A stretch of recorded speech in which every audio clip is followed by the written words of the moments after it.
Raise your hand if you wanted to be an astronaut when you were a kid. You wanted to go to the moon, and you wanted to walk in Neil Armstrong's steps. One small step for man, one giant leap for mankind. Well, you're going to get your chance. But the journey isn't going to be for pleasure.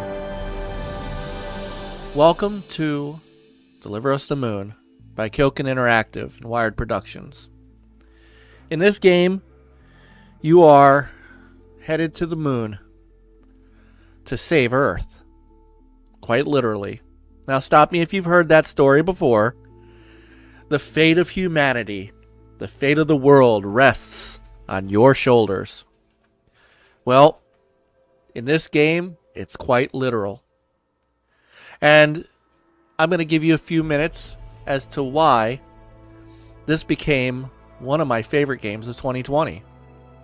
This is Mike Mullis for the original Next Level Gaming, and I welcome you to Stinger Spotlight, a series where I'm going to talk to you about some games that I've played that I really enjoyed and why I think you'll enjoy them too. So, put on your helmet, strap into your seat, and let's blast off into Deliver Us the Moon.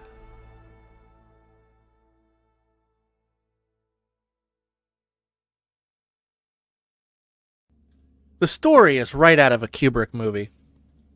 The Earth's resources are depleted, and the leaders of the world create the World Space Agency to try to find new sources of energy, as the Earth has run out of gas, oil, and everything else. Researchers have figured out that the moon can provide us power. So they build this beautiful space station and moon hub and facility to push power from the moon to Earth. All is going well until one night in 2054, when the moon base goes silent and the energy beam stops, and the Earth is once again shrouded in darkness. Your job is to find out what happened and to fix it and get things moving again 5 years later.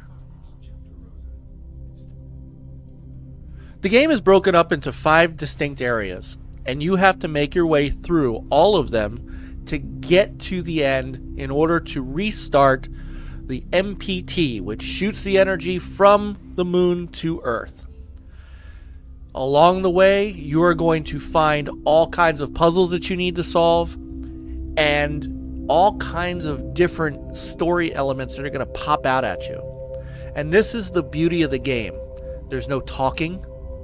There's no space combat. There's no first-person shooting. It's you, your ASC robot that you see with you, and the elements. And you have to do this all by yourself. And that's the beauty of the game. And that's what made it so enjoyable for me.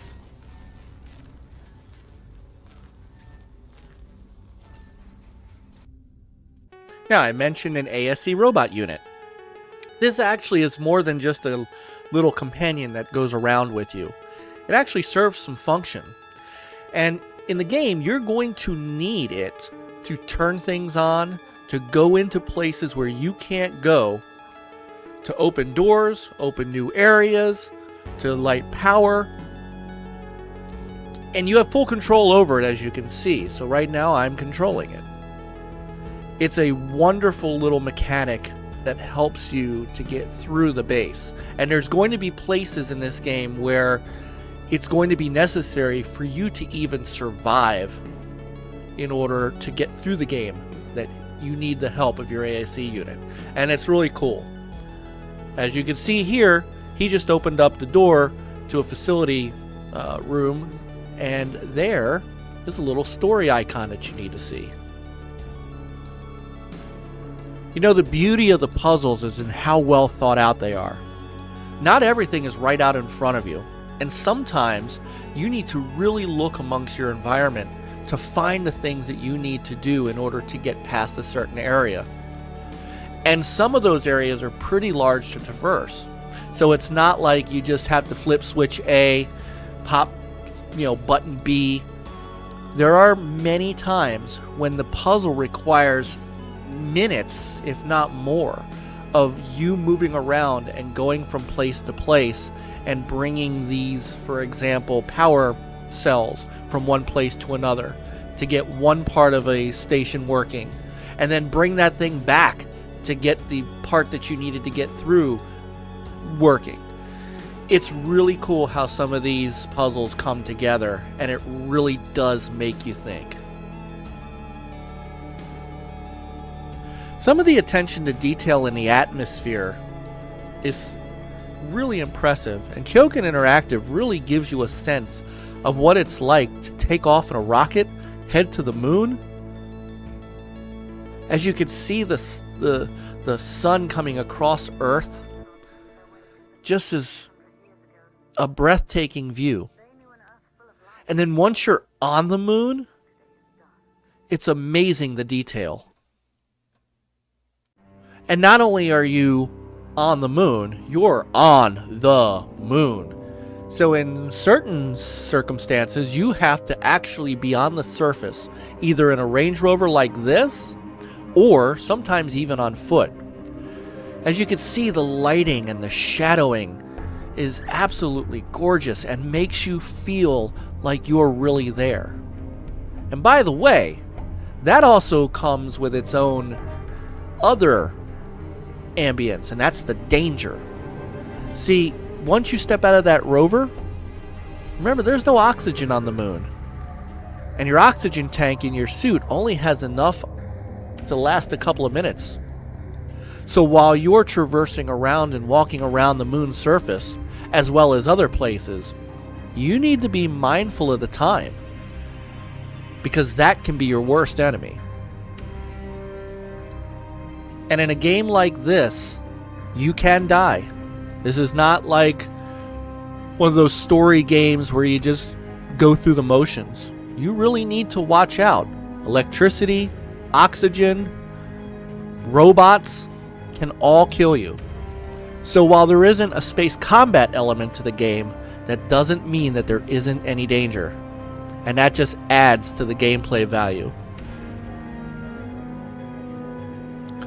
A game like Deliver Us the Moon shows us that development from indie studios and smaller games like Deliver Us the Moon don't necessarily have to have big budgets. They don't necessarily have to be AAA games to grab you.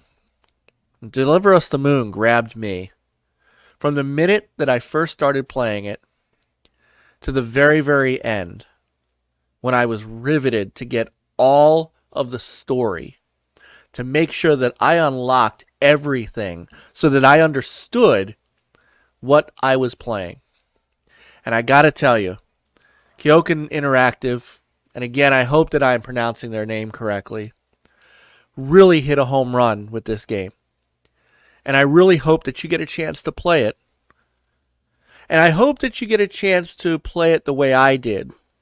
It's not a game for speedrunning. It's not a game to blow through the main mission just to blow through it.